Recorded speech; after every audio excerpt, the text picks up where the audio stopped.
Agora sim, agora eu posso entrar e cantar com vocês. Eu garanto que eu só paro de cantar depois que o terceiro corno cair em cima do palco. Cara, acabei com tudo, escapei com vida. Tive as roupas e os sonhos rasgados da minha saída. I see trees of green, red roses too. I see them blue for me and you. And I think to myself, vou pedir pra você voltar, que beleza. Au. Vou pedir pra você ficar no elevar. Eu adoro, meu amor. Que beleza. Au.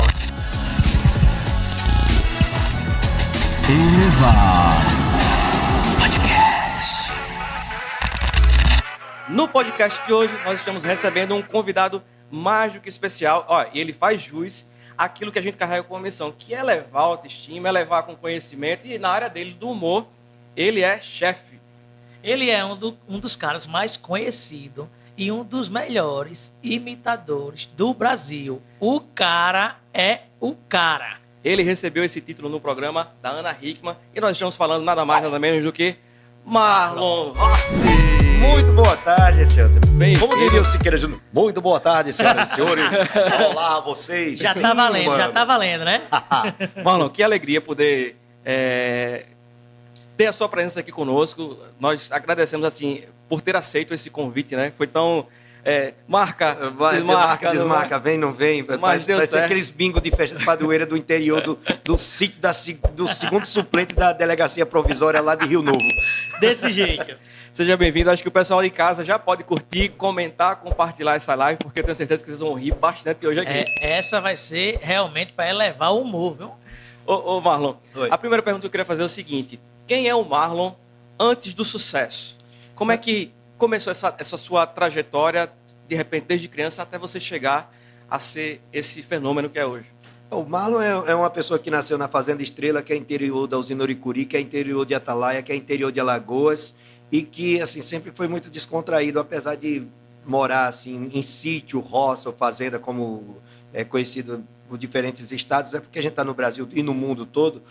E assim eu sempre tive essa desenvoltura de brincar com as coisas. Eu costumo dizer que eu sou filho único de 7, porque meus pais tiveram 7 filhos, e o único que viveu com eles mesmo fui eu, né? Temos uma relação muito maravilhosa, eu e meus irmãos. E é isso, assim, essa questão de ter vivido no sítio, em um lugar que provavelmente, vamos dizer, pelas estimativas, não seria possível eu chegar onde cheguei. Chegou, né? Mas assim, foi tudo uma construção, foi uma trajetória. Fora do palco, eu sou pai, eu sou avô, eu sou amigo, eu tenho assim, essa questão de querer o bem e fazer bem aos todos. Afinal, é a minha missão, né? Deixar assim, pelo menos o pessoal, como diria Charlie Chaplin, um dia sem sorrir é um dia perdido. E desde criança você sempre teve essa veia do humor, assim, dentro de casa? Você sempre foi o filho mais espiritado, aquele... Eu era, né? Na verdade, eu precisava ser duplicado, né? Tudo que eu fazia tinha que ser 7 vezes mais, porque eu tinha que compensar a ausência dos meus irmãos. Em compensação, eu tinha os ônus e os bônus, né? Os bônus era o carinho, era tudo aquele aconchego, tudo de morar lá. E os ônus era porque a surra, as repreensões, a cobrança, era tudo por 7 mesmo. Tudo por 7, aquele negócio. Minha mãe tinha que ter 7 sandálias para me domar. E assim, a gente tinha todo esse aparato familiar que me deixava muito à vontade com meus pais. E a nossa casa de sítio, casa de fazenda, meu pai trabalhava em usina, e eles sempre tinham essa reunião de amigos. E os amigos, quando se juntam na casa das pessoas, é para fazer resenha, é para fazer as brincadeiras. E quando os amigos estavam lá, que saíam, os meus pais dizem que eu saía imitando os amigos dele. Desde criança, então. Fulano fala assim, fulano assim. Uma vez, aconteceu uma coisa engraçada, que chegou um amigo do meu pai, e eu comecei a rodear o amigo do meu pai. E ele assim, perto, o que é que esse menino tem? Eu disse, não, é porque meu pai disse que você tinha 2 caras, eu estou procurando a outra. Desde pequeno. Aqui a gente tem um gaiateirozinho também ali na transmissão. O Gabriel, ele é... Ele é meio gaiateirozinho. É sempre bom, sempre bom. Esses É o caras que não, cabeça, é o cabeça, é o esses famoso caras que não- cabeça. esses caras que não têm espinha ainda, né? Tem muita coisa para viver. Ô, Marlon, Oi. pegando esse gancho, e aí quando é que foi que você se deu por gente e dizer, não, agora eu vou seguir a veia do humor? Porque é o seguinte, eu imagino que eu vim da música, né? A gente estava conversando aqui um Isso. pouquinho nos bastidores, sempre tem em casa aquela discriminação, vai ser músico? Não, você vai estudar, né? Eu imagino que no humor deve ter alguma coisa nesse sentido ou não. Como é que foi com você? É aquela pergunta clássica, né? Você é músico, mas fora a música, você Trabalha trabalha... com o quê? Pronto, Trabalha com o quê? desse Pronto. jeito, né? É mais ou menos isso. Então, o que é que acontece? A questão dessa veia de humor, eu tive assim, algumas barreiras pelo fato de morar distante Do da núcleo cidade, central, né? Como a gente dizia antes, da rua. A gente morava em sítio, a gente morava em roça, em fazenda. E o que acontece? Quando eu comecei a estudar mesmo em rua, que a minha primeira escola foi a Escola Nossa Senhora das Brotas, que era uma escola tradicional, que era do Senec, que era o cenecista, né, antigamente. Aí foi quando assim, eu comecei a ter um contato Com a arte. assustador. Era como se eu tivesse saído de Maceió e do nada aparecesse na Quinta Avenida, lá em Nova York. Isso, para mim, para você ver o tamanho, era a amplitude dessa mudança, dessa transição. E aí eu me vi fora do meu ambiente. Só que eu precisava me manter vivo naquele ambiente que ali era novo para mim. E, assim, e não é fácil. Não é fácil. Por quê? Porque você vai lidar com culturas, você vai lidar com julgamentos, você vai lidar com discriminação, né? Por Imagino. exemplo, esse cabelo aqui, que até o homem me perguntou que shampoo era agora há pouco. Na época, meu querido, eu passava 3 horas debaixo de um rio, quando Só eu pra saía, esconder. saía enxutinho, era prova d'água. O cabelo é prova d'água. Eu tenho cabelo, o meu cabelo natural, o meu cabelo é pichain, né? Cabelo duro, viu? De boa. O David também, o David ele faz uns Mas hoje- alisamento. Mas hoje não hoje faz alisamento mais, não. a gente junta um pouquinho de feitiçaria e tecnologia e pronto, dá tudo certo, né? Prado Júnior consegue fazer isso aqui. Prado Júnior é o meu cabeleireiro. Aí eu lidei com tudo isso, essa questão dessa mudança, de transição, até no próprio ambiente familiar, quando a gente começou a sair das fazendas para ir para Atalaia, para a cidade de Atalaia mesmo, tinha tudo isso, porque as brincadeiras eram diferentes, o vocabulário era diferente. E olha, a gente está falando de um mundo atomista, não é esse mundo De hoje, né? Que é holístico todo de hoje, que todo aqui tem um conectado. celular, tá no mundo todo. Assim, mas eu saí decidido por quê? Porque eu tinha a segurança sempre de estar perto dos meus pais. E onde eu estava perto dos meus pais, estava tranquilo. Eu podia ser eu. E ser eu foi justamente a única coisa que eu precisava para chegar onde eu cheguei. Meu Deus. Olha um grande segredo aí, né? A identidade. Você não ser forçado. Exato. Não precisar forçar uma porta, forçar um personagem que você não é, né? Exato. Eu vim com cheiro de roça. Quando você encontra com alguém que é da roça, que tem um cheiro, a essência da roça, você sabe de onde aquela pessoa veio. Porque muitas pessoas, quando você passa por alguém que essa pessoa não está bem vestida, que essa pessoa está suada, que essa pessoa está suja, você não imagina o que levou essa pessoa a estar daquele jeito. Sim. O homem do campo é diferente. E eu era do campo, eu era da roça. Eu brincava, eu furava pé em prego, eu levava carreira de boi, eu caía de árvore, ficava sem conseguir chorar. A porque infância raiz mesmo, né? Raiz mesmo, viu? Aí eu vivia com tudo isso. Eu tinha esse cheiro, o cheiro do interior, que para quem é da cidade era fedor. E é isso. E eu tinha que lidar com tudo isso, até aprender a usar sabonete Lux, aprender a tomar banho de chuveiro, porque ela era banho de rio, era banho de bica. E é nessa ideia de crescimento, de construção de vida. Show de bola. Marlon, agora me diga uma coisa. Qual é o personagem que você mais ama, que você assim mais se identifica mesmo com ele? E já pegando o gancho, o que você, não vou dizer odeia, né? Que é uma palavra um forte, pouco negativa, ofensiva, negativa. Né? Não. O que você assim menos se identifica, que você menos... Isso. Primeiro, não vou começar no caminho inverso. Primeiro, eu não faço nada que eu não ache divertido.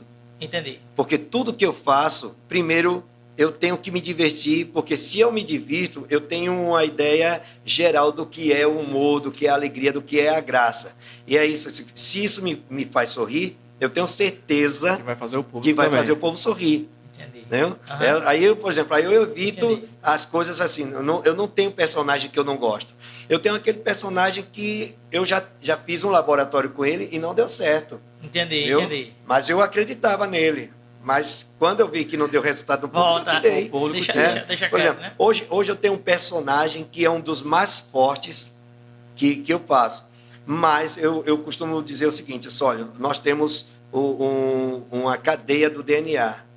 Nós somos os neurônios. Os neurônios, sabe, não tem aqueles pontinhos no cérebro da gente, aí tem aquele azul. Quando você vai no Conecta, Google, que tem aquele negocinho azul, você clica nele, não leva para você para outro lugar. Pronto, é mais ou menos essa a minha ideia de construção de personagem.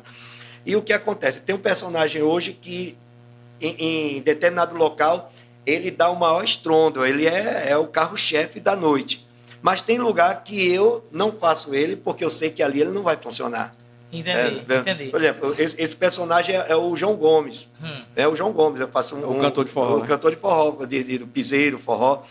O João Gomes, assim, hoje ele é conhecido nacionalmente, mas culturalmente, para as questões do Brasil, que o Brasil é muito grande, muito dividido de tradição, de costumes, de cultura, isso aqui, tem determinados momentos que o João Gomes não funciona. Eu tiro isso, por exemplo, nos hotéis que eu faço. Eu faço eventos no Marcel Mar Hotel e no Ipioca Beach.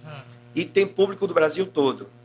E tem época que é mais gente do Nordeste. Aí o João Gomes funciona. Entendi. Tem época que é mais gente do Sul. Agora eles estão com assim, um percentual tipo 20%, 30% de pessoal da Argentina, do Paraguai. Você pergunta antes, ou não? Não, na verdade... Quando o cliente contrata, né? Faz uma cartilha, não. Imite esse.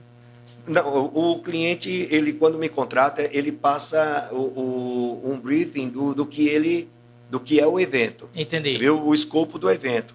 Aí ele diz, olha, o evento é sobre isso, isso e isso, e eu já imagino os personagens que funcionam bem ali. Eu tenho um esqueleto do show. Aquele esqueleto é fato. É o por exemplo. pontapé, né? Isso. O que vai... E a partir dali eu vou descobrindo o público, vou entendendo, fazendo a leitura. Entendi. E aí eu vou construindo o show. Tem show que eu construo na hora. Eu já venho com a ideia, claro, que o cliente me passou. Mas assim, opa, peraí. Eu fiz isso, o cliente disse que era assim, mas o pessoal não reagiu de acordo com o que ele falou. Peraí, eu tenho que tomar uma iniciativa de outro lado, eu tenho que usar... Uma carta na manga, né? Isso. Na hora Tem para que dar uma... mudar a os estratégia, coringas, né? os coringas. E assim, aí, por exemplo, os personagens que eu gosto de fazer é o personagem que o público reage mais. E geralmente o público reage mais aos os personagens mais explosivos, mais clássicos, que têm as vozes mais incoerentes com o meu Físico. o meu físico, com o meu estereotipo. Entendi. Por exemplo, o cara chegar para mim, olha para mim, eu não tenho cara de quem vai cantar Sidney Magal. Não tenho. Eu não tenho cara de quem vai cantar Joy Cocker, eu não tenho cara de quem vai cantar Louis Armstrong, Agnaldo Timóteo, não tem.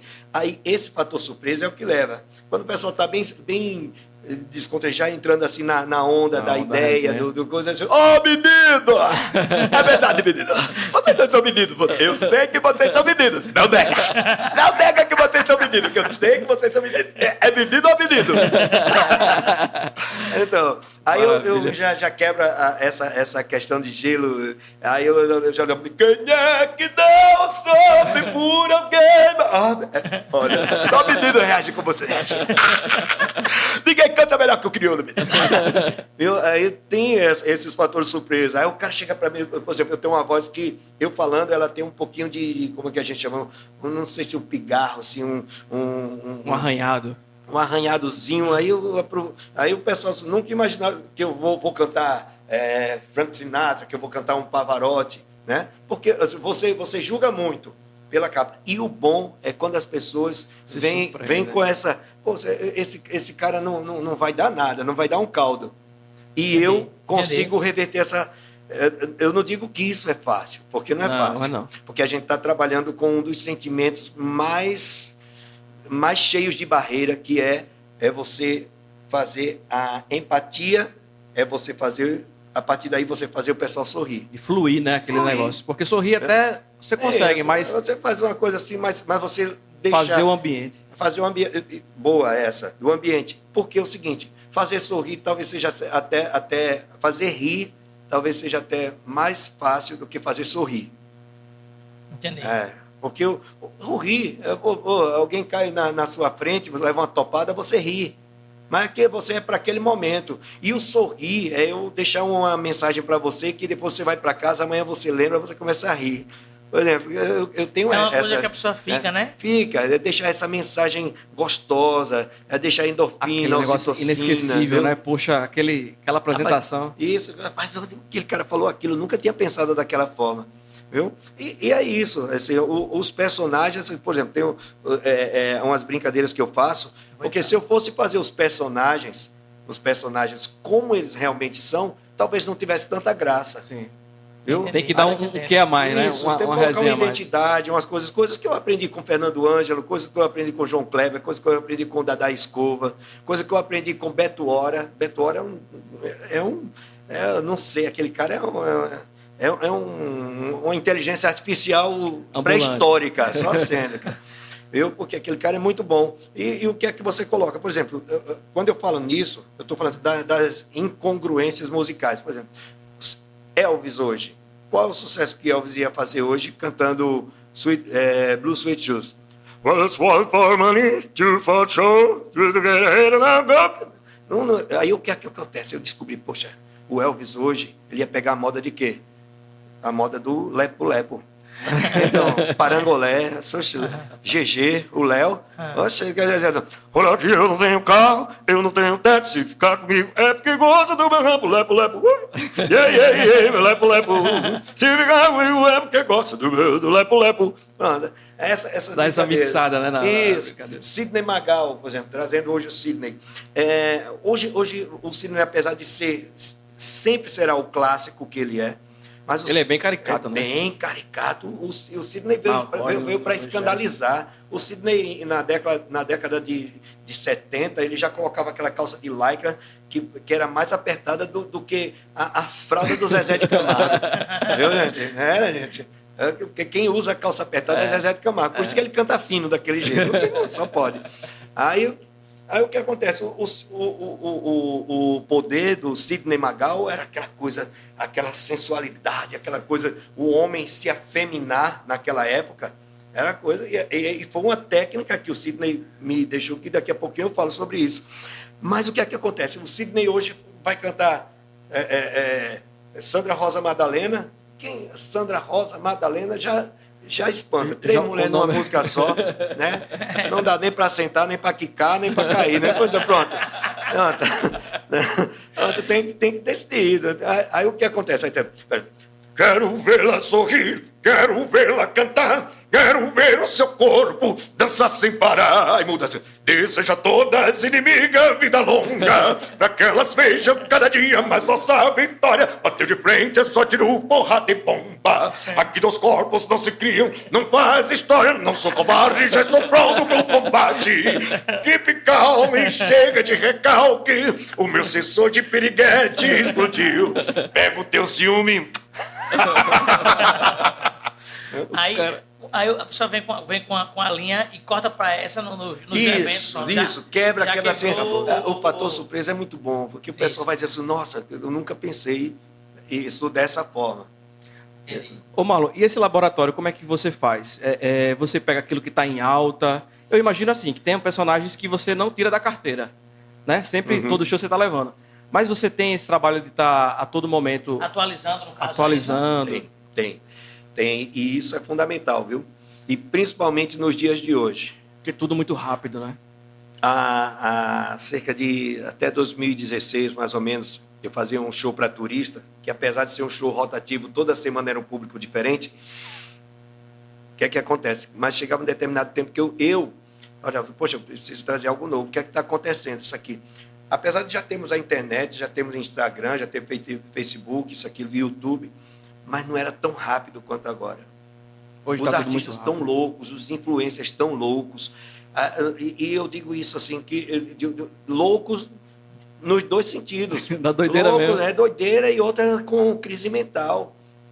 Porque o que é que acontece? Eles estão numa briga interna entre eles com eles e ele com si próprio. Com si próprio, de estar a cada segundo olhando quantas pessoas estão lhe seguindo, quantas pessoas deixaram de seguir, como é que está o seu engajamento, como é que está o de preocupação, fulano, isso, aquilo, quem é que está crescendo nisso, aquilo. Antigamente não. Antigamente, quando apareceu Pepe e Neném, passou 5 meses de Pepe e Neném. Demora, né?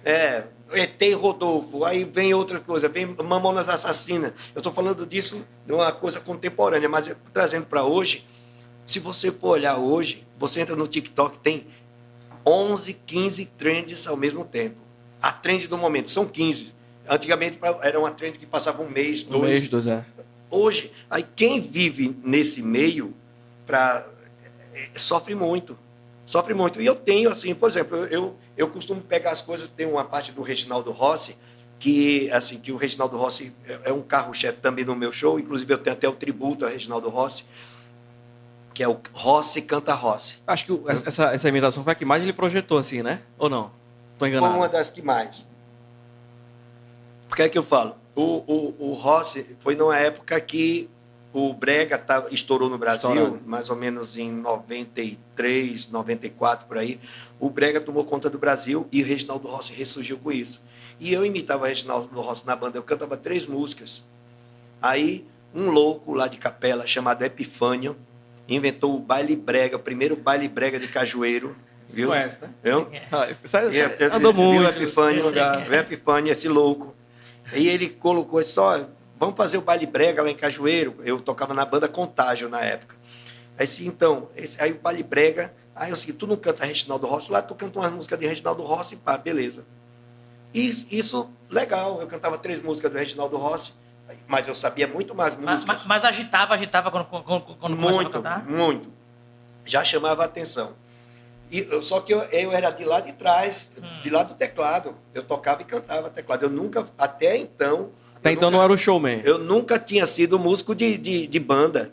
Ou melhor, de frente de banda, crooner. Eu nunca tinha sido crooner. Nunca. Era só back vocal ou então 1 ou 2 músicas que eu fazia. Aí disse, então beleza. Aí ele fazia esse baile brega. E era no tempo que passava, quando terminava o Jornal da Gazeta, Jornal das 7, aí passava, não perca nesse dia, tal, baile de Cajueiro. Aí pronto, aí todo mundo ia. Aí era massa. Aí o que acontece? Chegou o dia do baile, a gente ensaiou umas 10 músicas do Reginaldo Rossi. E aí disse, bora lá, cantar. Beleza. Naquela época, nós tínhamos uma tecnologia chamada Murim. Você já ouviu falar dessa tecnologia? Não. Você já ouviu, David? Murim.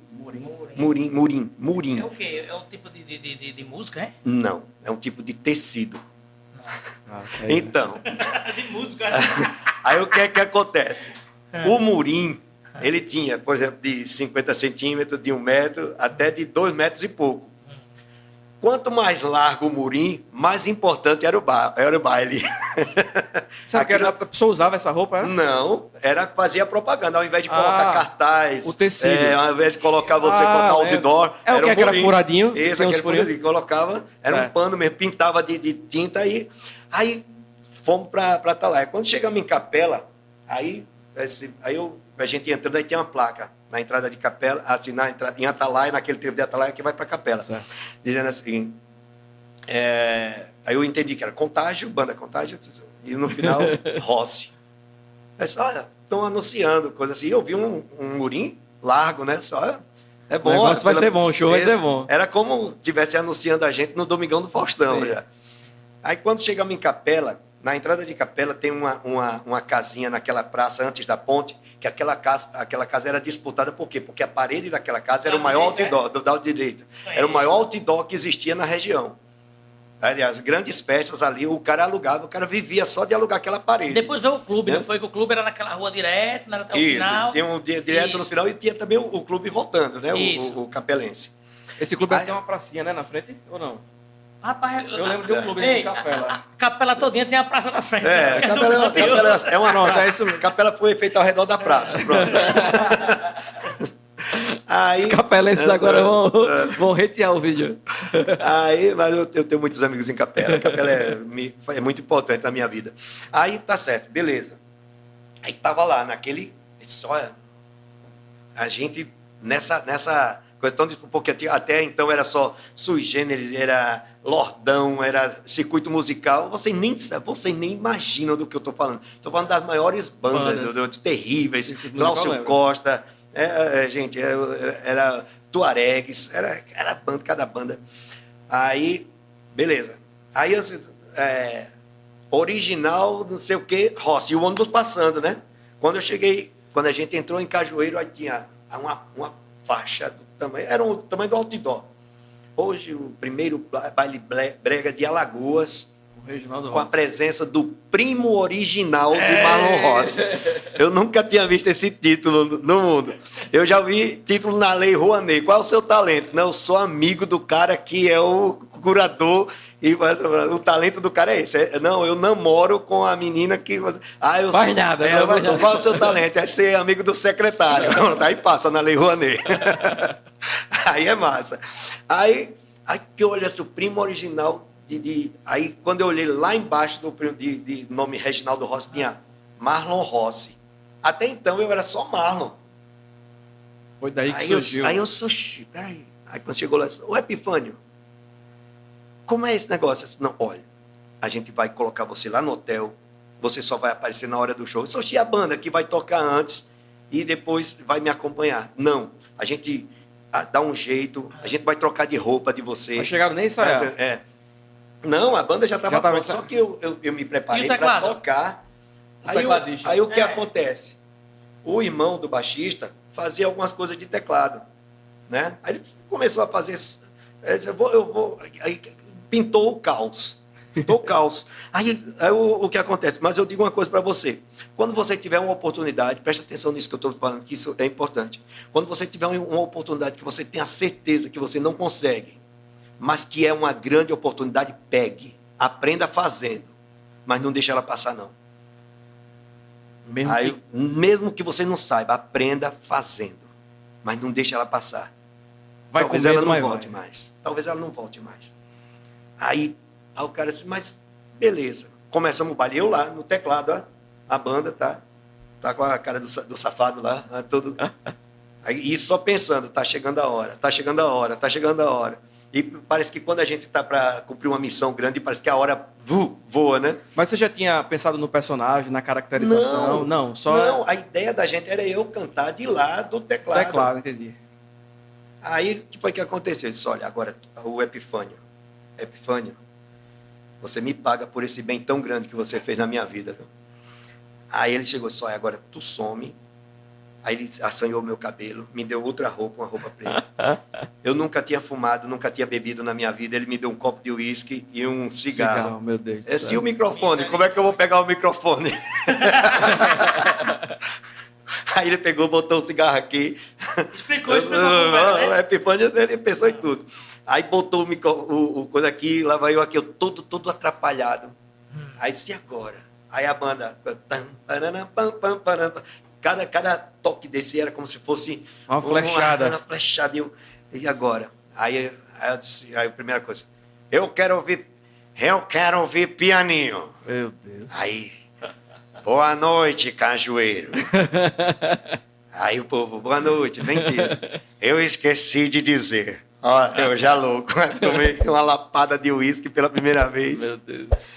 Quem não responder é corno. Boa noite, Cajueiro. Aí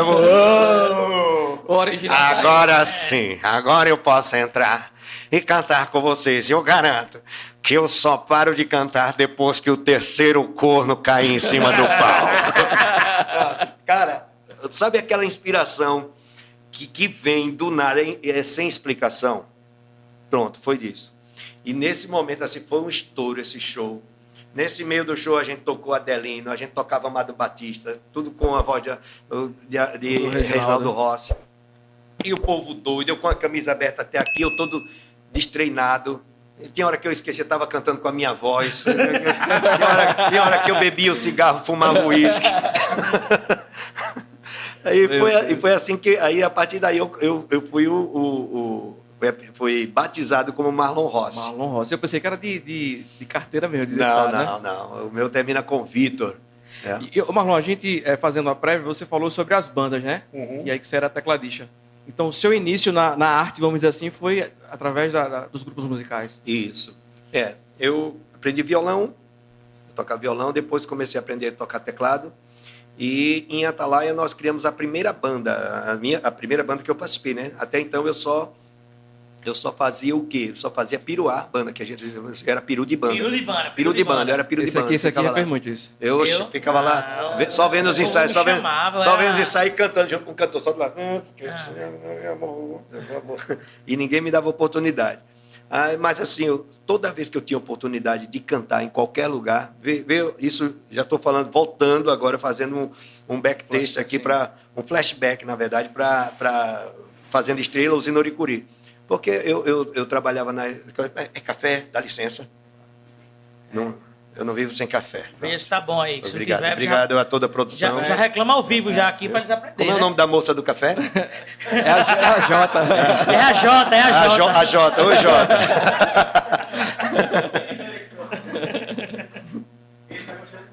Maravilhoso, cara. Você é casado? Ainda não? É ou não é? Ainda não. Nossa, quem casar com você vai ter um café maravilhoso, viu? Porque já fez a propaganda café aqui. do Jota, viu, gente? Também esse arroba. Viu? Devia ser Jafé, que eu tô Ainda tomando café com Jota. Jota. Arroba Jota. Tirou uma foto com café aqui, arroba Jota. Olha, eu era o menino de escola, eu era o traquino que cantava até logo, professora, passe bem. Aquela música, era aquele menino que era chamado para cantar os hinos cívicos, porque eu sou do tempo da educação moral e cívica e OSPB. Hoje não tem mais. Hoje não tem. Hoje tem TikTok na escola. O TikTok acabou. É Oruan, deixa o menor. Onde meu filho estuda ainda tem. Canta o hino. Tem alguns colégios, poucos, mas... Isso. É adventista? Não. É o que é? Porque É católico, né? Católico.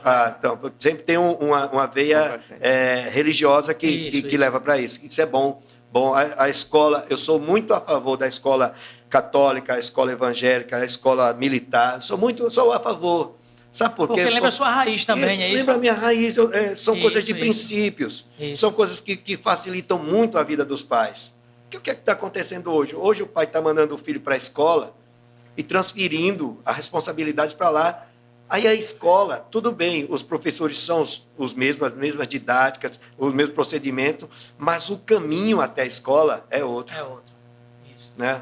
O intervalo da escola é outro. Entendi. Então, e é isso, por exemplo, quanto tempo, o que é que chama mais atenção? Né? Teve essa lei agora de afastar o celular da da escola, sala, proibiram o celular. Eu nem né? sabia. Foi. Tem essa lei agora que não é Entendi. proibido. Sabia celular. não, é? Né? O menino tudo com abstinência. Tudo doido, né? Esse menino novinho assim. Isso aqui, tudo assim, né? A cara parece que vai pintar, parece que está toda embaçada, não tem uma ruga, não tem uma espinha. Miséria. Tomara que tu chegue aos 60, igual eu. Ô Marlon, pegando esse gancho, falando sobre nessa esfera do humor, quais são, assim, 3 referências que você tomou, assim, durante essa caminhada? E disse, não, esse aqui eu posso me inspirar, posso seguir esse cara aqui, seguir os conselhos. 3 referências pra gente... Do humor. Do humor. O primeiro e eterno é Saulo Laranjeira. Saulo Laranjeira começou como meu ídolo, eu era criança, não tinha nem espinha, não tinha nem... E eu acordava todos os domingos para assistir o Bom Dia Brasil, que começava às 6h30 da manhã, porque tinha o Saulo Laranjeira. E assim, eu cresci assim, com aquela ideia de humor, ele me fazia sorrir. Olha, eu estou falando de uma criança assim, de coisa de 8, 10 anos. E o Saulo Laranjeira, ele tem vários personagens, Dona Messina, tem o Zé Roberto, tem o Quelé, tem o Zé da Silva Pereira. E tanto tem o Curió, gente, todos os personagens dele. E eu ficava assim. E outra coisa, era a mesma pessoa. E eu não conseguia, quando ele estava no personagem, lembrar que ele era o Saulo. De tão aquilo me bom que ele encantava. representava. O Saulo, ele virava aqui para você e já começava, ali ele já era outra pessoa. A afeição mudava. Hoje, ainda hoje, para quem não sabe, o Saulo é o deputado João Plenário da Praça é Nossa. Sim. E o que aconteceu? Hoje eu tenho o grande privilégio e honra de ser amigo do Saulo. Coisa boa. De ele vir aqui, a gente conversar, de a gente bater papo pelo Instagram, de eu acompanhá-lo, da gente trocar ideia, viu? E, assim, o Saulo foi o primeiro. Outro, né, que me deu assim, muita ideia de humor, que eu posso dizer, foi o Tom Cavalcante. O Tom Cavalcante me deu muitas ideias de humor. Outros, assim, que eu posso dizer, sequencialmente, aí já vem parte para a questão da imitação. O Tom Cavalcante não me deu tanta inspiração para imitação, mas esse que eu vou falar agora me deu, que foi o Fernando Ângelo. Fernando Ângelo e Beto Hora.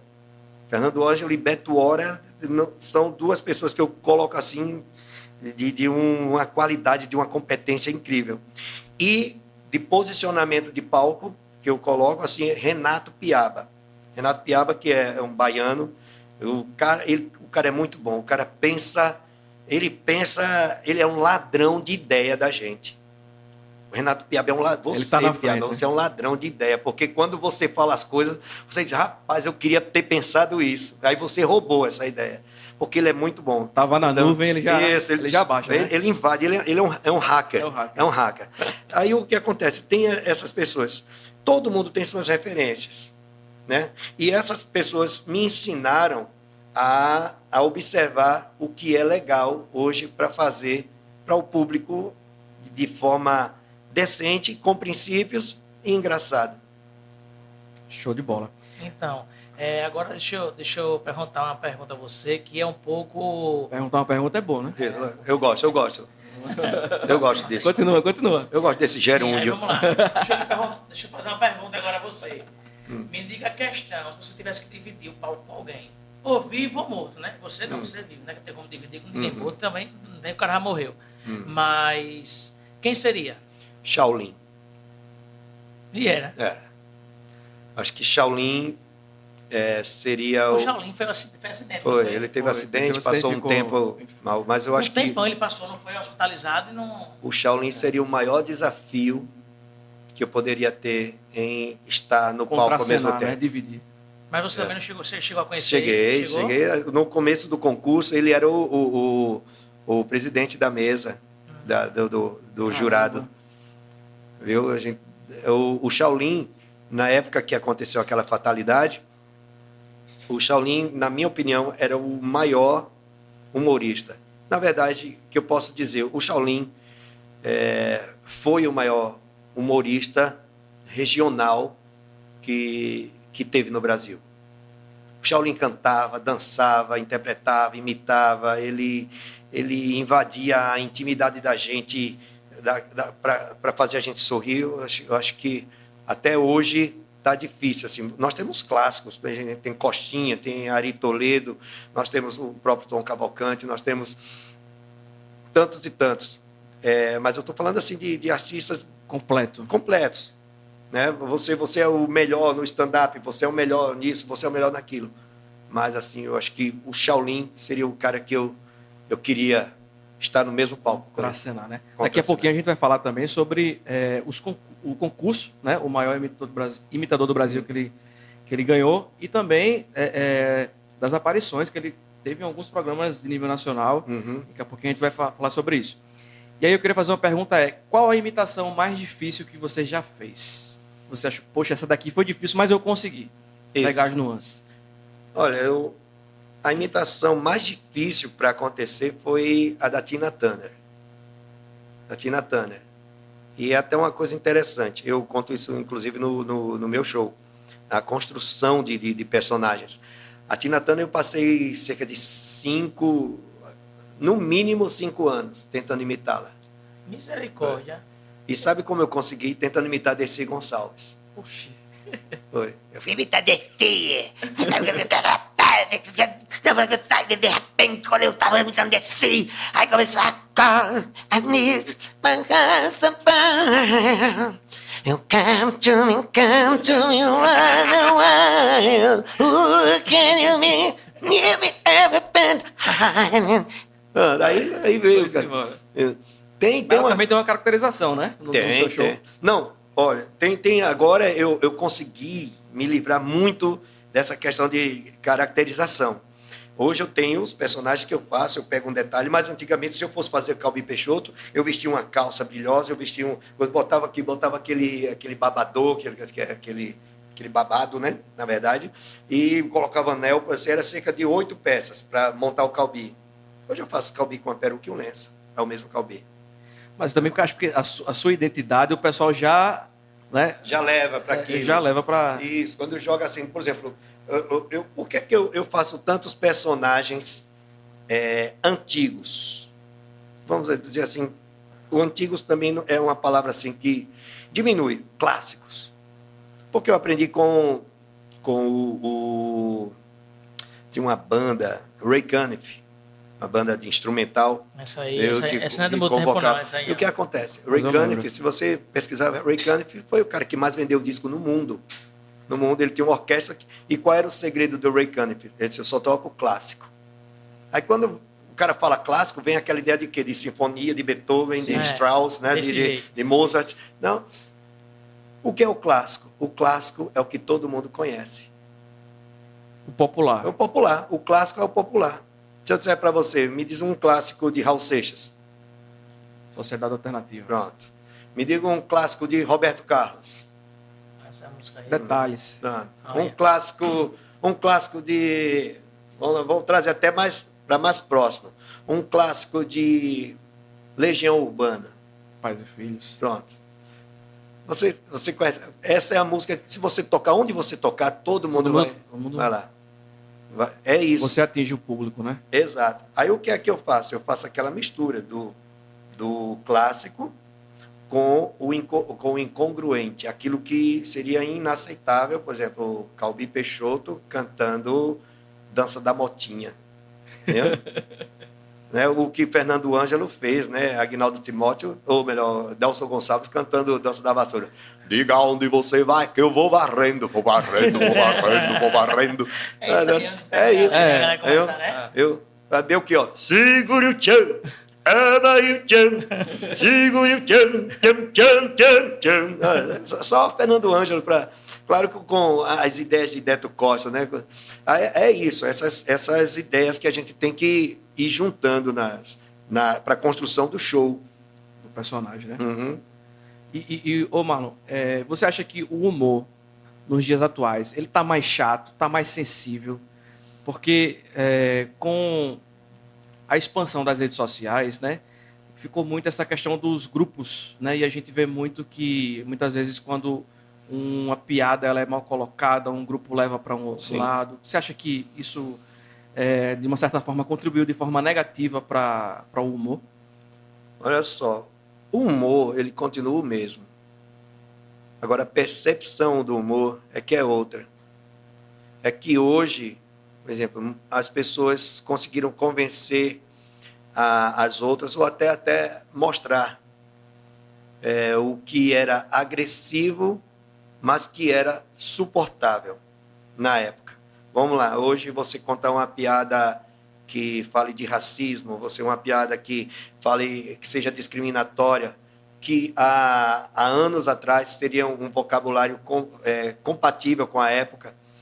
Isso era natural. Por exemplo, eu vi outro dia uma entrevista do Rafinha Bastos e o cara falando assim, olha, o Didi, na época, ele chegava... como seria, assim, hoje, o Didi falando numa piada, isso está na internet, viu, gente? Sim. Está na internet. Fazendo uma piada chamando o Mussum de macaco. Aí o Rafinha Bastos deu uma resposta, assim, bem Rafinha Bastos, que ele disse assim, olha, o que acontece é o seguinte, é porque as pessoas hoje, elas ficam esperando, você faz 2 horas de show, mas tem aquele segundo de uma palavra que a pessoa pega aquele segundo e destrói tudo aquilo, desconstrói. Tira o contexto, né? Porque quando o Didi fazia aquilo com o Mussum, era era compatível com o vocabulário, a linguagem da época. A amizade Viu? também. A amizade, tudo era permitivo, tinha uma permissividade. Concordo. Se hoje você machuca alguém com uma piada, e você sabe que está machucando, aí você está sendo insensato. Insensato. Eu aprendi muito com um amigo meu chamado Mineirinho de Maceió, até sugiro que vocês convidem ele. Mineirinho de Maceió é o cara dos caras que mais me ensinaram também. E ele me ensinou uma coisa, sem querer, ele me ensinou a não usar os 4 pilares do humor. Porque o humor tem tudo tem um comprometimento. Você tem uma regra aqui que vocês têm que seguir para ser um podcast. Isso. Você tem que ter uma luz, você tem que ter uma TV, tem Sim, que sim, ter sim. todo um aparato que chegue para o pessoal como podcast. O pessoal identifique como podcast. Isso. Pronto, isso é o que? O comprometimento. E no humor tem também. Quais são os 4 pilares do humor que foi criado para o humor ser humor? Porque o humor é nada mais, nada menos que uma crítica a quem lhe é superior. O humor é somente isso. Eu uso o humor para mostrar de uma forma camuflada que eu posso zombar de quem é superior de mim. Tem uma frase que diz assim, que o bobo da corte é o único que desafia o rei. Então, imagina, você pegar um general... Fortíssimo. Você pegar o general não desafia o rei. Você pegar o chefe da guarda, não desafia. A rainha não desafia o rei. A igreja não desafia o rei. Mas o bobo da corte chega, seu rei, tá, e pronto. E aí? Às vezes bota o dedo na ferida. Na ferida. E aí, rei? Pronto. É isso. E quais são os 4 pilares do humor? Música, ou melhor, futebol, religião, política e palavrão. Antigamente, isso abria muito sorriso. Por exemplo, se eu falasse de um time aqui, até quem era do time que eu estava falando sorria. E o outro sorria mais ainda. Hoje, se eu falar de um time, quem é do time não gosta e o do outro gosta. No caso, as pessoas estão mudando, não é nem o humor, né? As Exato. pessoas, né? Isso... O humor, é o que eu disse, o humor é o mesmo. Mas as entendi. pessoas estão com uma percepção diferente hoje de humor. Aí o que acontece? Hoje eu tenho um trabalho, a maior lógica disso, do sucesso, e que eu estou no caminho certo, é que por exemplo, eu fiz 14 anos a Noite do Turista.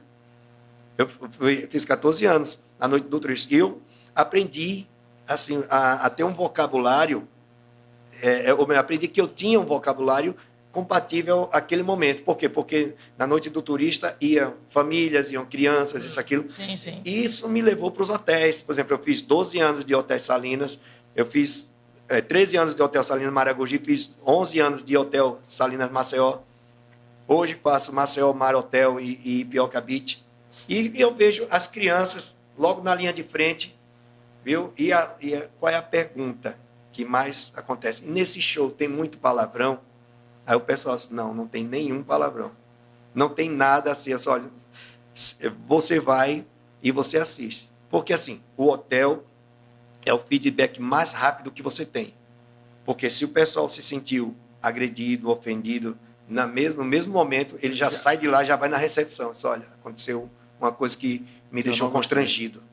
E ali, pronto, ali está Nunca mais você volta. Nunca mais volta. Ô, Marlon, já que a gente está nesse contexto aí, você se já passou alguma vergonha ao vivo?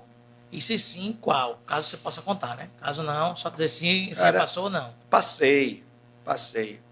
Chegou num momento que é o seguinte, eu fui para um evento que o cara me deu de presente no aniversário de 15 anos. No aniversário de 15 anos, isso há muito tempo.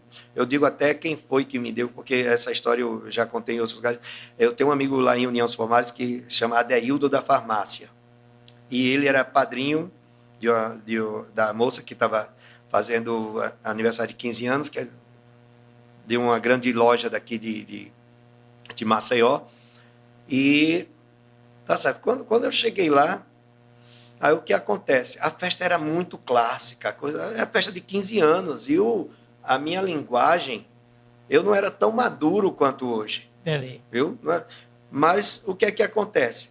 Eu fui contratado e o que foi que a Adel disse? Não, cara, fique à vontade, o cara conhece o seu show, e quando eu disse que você vinha, isso, aquilo. Tá.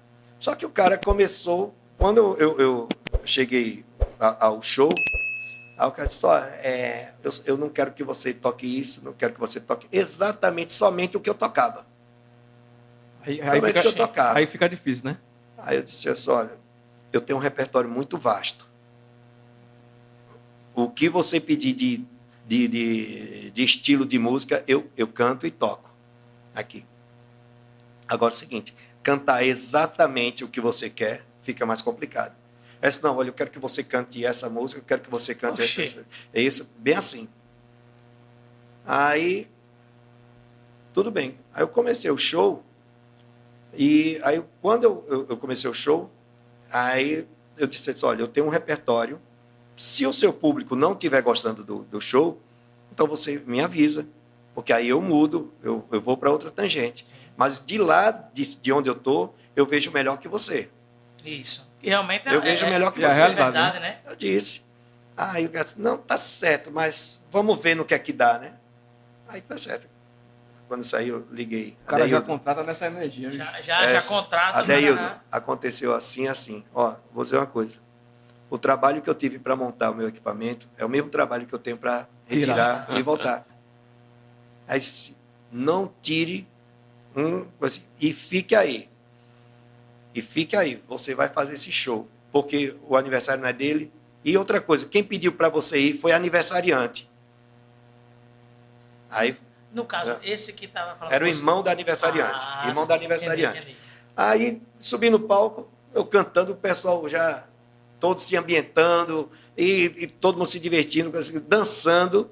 Quando ele sobe no palco, pega o microfone. Agora o Marlon vai cantar essa e essa música que está no contrato, né? Meu Deus. Eu disse. O Marlon, o pessoal estava gostando. Tava. Aí tá certo.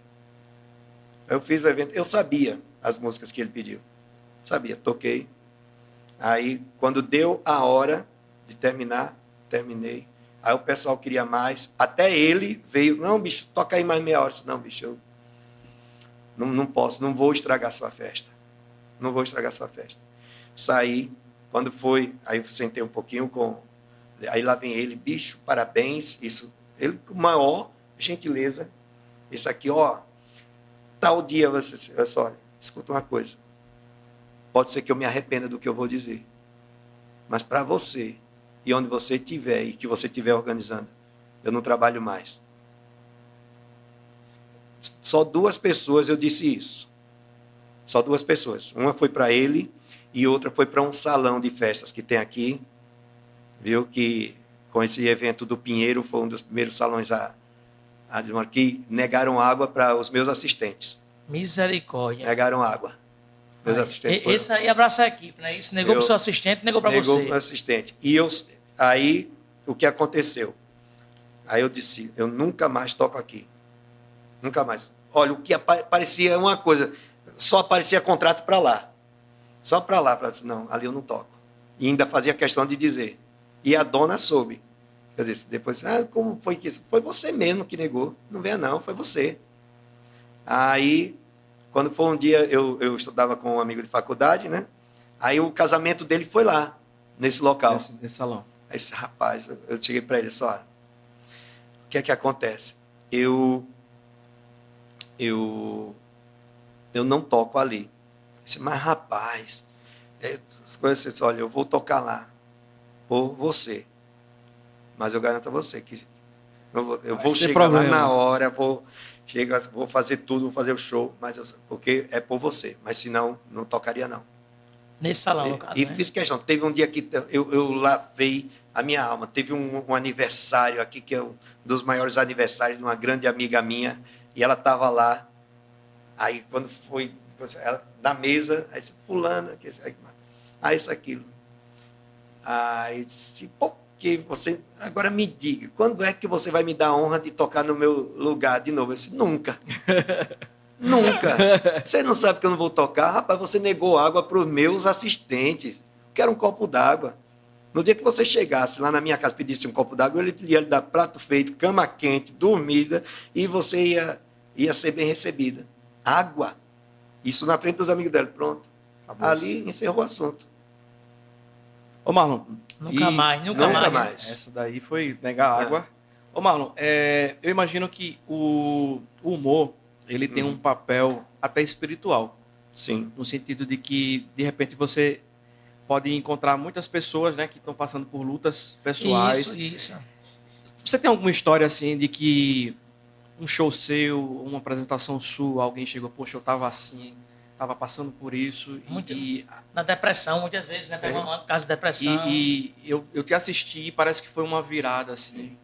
Tem uma história boa, assim, pra... Tem, cara. Tem uma história assim que é muito impactante. Inclusive, foi aqui em Maceió, na Noite do Turista. Na Noite do Turista. E, assim, o que é que acontece? Geralmente, quando eu termino o meu show, eu tenho, assim, um momento que eu dedico a gratidão a Deus por aquele momento ter acontecido. Hoje, não tão forte, ou melhor, tão longo como era. Eu tinha mais liberdade. Mas como assim no hotel tem algumas restrições, tem alguns cuidados, não restrições, não, tem alguns cuidados, aí a gente obedece, porque é bem coerente, é bem correto isso. Mas teve um evento aqui que eu senti, por exemplo, eu sempre tinha uma mensagem padrão, assim, no meio explanava isso, aquilo, mas eu tinha uma mensagem padrão. Nesse dia eu contei outra história, eu contei uma história assim. Elevar. Às vezes você vem para cá até meio que empurrado. Você nem pensava em ter vindo para cá, para conhecer Maceió, para conhecer essa noite, para conhecer essas praias. Pra me ver. Viu? Mas assim, às vezes acontece uma situação que quando você chega aqui, aí você vai entender o porquê é. Talvez não aqui, nesse momento. Esse momento é só para abrir os olhos para você. E foi exatamente essas palavras, para abrir os olhos para você, para que você não veio aqui à toa. Você veio para cá para você não morrer. Bem assim. Olha, eu vou usar uma palavra dessa no show de humor. E eu senti que era algo espiritual. E quem anda em espírito sabe que é de espírito. Sabe quem anda na carne, já sabe que é da carne. Aí, tá certo, terminou o show. Aí no final veio um casal. Uma jovem senhora com seu marido, ele de bermuda, uma camiseta. Eu disse, eu quero falar com você. Se você é cristão, eu sou. Posso sentar com você um pouco? Posso. Disse, olha, nós somos de Rondônia, não, nós somos de Rondônia, e a gente mora lá no final. Ele disse, você que era longe. E o que acontece? Eu sou pastor.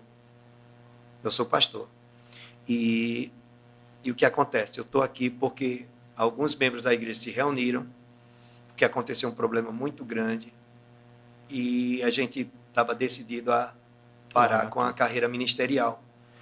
E dessas palavras que você disse, assim, que a gente veio para cá para não morrer, e foi exatamente isso, porque o nosso ministério ia morrer. Nós iríamos dar fim à nossa missão, isso aqui, porque tanto que a gente fez, mas a gente vai voltar agora lá com força, porque a gente tem que enfrentar, porque nós não somos errados. Ainda que a gente saia condenado, assim, mas porque assim, você pode tirar por uma coisa. Nesse momento que a gente está passando agora, tem o menino Miguel. Sim. O Miguel. Sim. Quem mais critica o Miguel? The power. Of the power, the king, the man, the mind, taca. Quem mais critica ele são os cristãos, rapaz. Somos nós. É verdade. Somos nós da igreja. Um infeliz. É um menino. Né?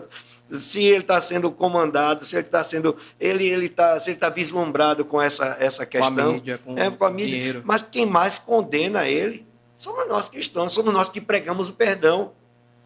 Verdade. O cristão prega o perdão, mas não perdoa. É verdade. Então, aí o que acontece? O ministro está preocupado com esse menino? Não está. O cara da Polícia Federal está preocupado com ele? Não está. Agora, os cristãos, tome meme, tome isso, aquilo. Eu disse uma coisa assim, ó, se esse menino não se cuidar, daqui a um ano esse menino vai estar com a mente destruída. Vai estar com a mente, e se ele estiver se preparando para voltar, ele vai voltar com sangue nos olhos. Ele vai voltar com sangue nos olhos. Talvez não. E agora, se você olhar quantos charlatões Não estão tendo. Aí. E a gente está preocupado com ele. Aí, e na igreja desse pastor, estava acontecendo isso. Ele disse, mas nós vamos voltar. E deram notícias. Que quando eles voltaram, eles enfrentaram a situação e tudo ficou esclarecido. Eles mostraram a verdade. Porque assim, se tem uma coisa que você gasta energia com mentira. Você gasta energia com mentira. Olha, eu vou dizer uma coisa, porque eu já menti. Já menti com força. E hoje, todos os dias, geralmente eu faço pelo menos 1h30 de exercício. Corrida, alguns exercícios aeróbicos também, e de musculação. E o que é que acontece? 1h30 você fazer esse exercício não te desgasta tanto quanto você tentar mentir durante 1 minuto. Porque o teu corpo todo vai com aquela energia para ali, para convencer o cara que aquilo é mentira. E você, como é que eu posso falar? Você provar, você querer argumentar uma mentira com outra mentira. E pior. Multiplica o efeito. A única coisa que não muda é a verdade. Isso. Você conta a verdade 10 vezes, ela vai ser a mesma. Você conta a mentira 2 vezes, já vai ser 5 mentiras diferentes. Nessas 2 vezes você conta.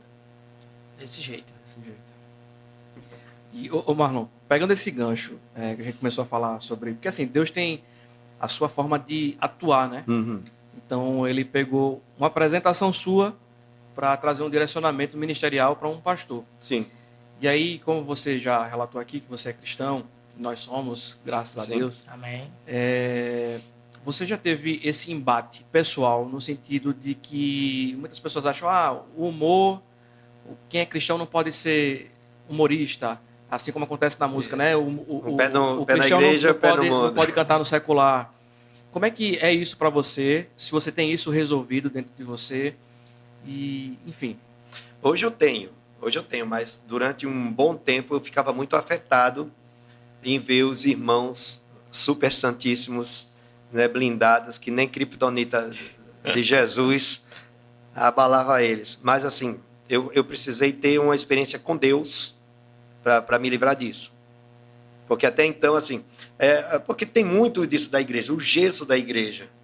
O gesso da igreja. A igreja é aquele quadrado religioso. Né? Na verdade, a igreja não é o quadrado religioso. O que é o quadrado religioso é o dogma, né, o estatuto pessoal de cada denominação. Vamos lá, tudo bem. Beleza. Aí o cara chega aqui, assim, Jesus andava pelo meio de leproso, mas não tocava no leproso. Jesus andava no meio dos mentirosos, mas não se sentava com o mentiroso. Mas quando o mentiroso se aproximava de Jesus, já não mentia mais. Quando o leproso se aproximava de Jesus, já parava disso. E o que acontece?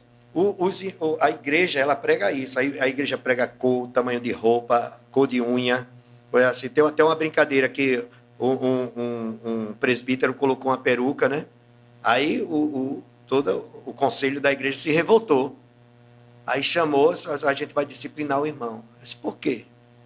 Mas porque o irmão está usando peruca, e peruca é vaidade. Peruca é vaidade. Se Deus quisesse que você usasse isso, ele não tinha tirado seu cabelo, porque ele deixava você com seu cabelo natural. Aí, tá certo. Então hoje a gente vai avisar lá na igreja. E era assim. Ela tinha essa disciplina, porque tem muitas igrejas que ela coloca você na disciplina e coloca você lá naquele banco dos leprosos. E ninguém chega perto, não chega um irmão para lhe discipular, para conversar, para querer saber. Aí marca 2 meses sem conversar nada com o cara, não sabe se o cara ficou se drogando, não sabe se o cara ficou se prostituindo, não sabe se o cara ficou aprontando mais ainda. Realmente aí não pronto, deu 2 meses, pessoa, volta. Né? Não, aí manda voltar e não sabe como a pessoa está voltando. Aí estamos aqui reconciliando, amém? Isso não é. Jesus disse assim, vem cá, está sem lepra, né? Não está se prostituindo mais não está roubando mais não, né? Vá, não se suje mais, vá, não se prostitua mais, vá, não roube mais. Era isso. É isso, mas Jesus trazia para cá e resolvia ali. Resolvia com o quê? Com o olhar dele, com a presença dele. Né? Coisa que falta muito isso. Até hoje. Até hoje. Quanto mais igreja, mais difícil de se aproximar do pastor.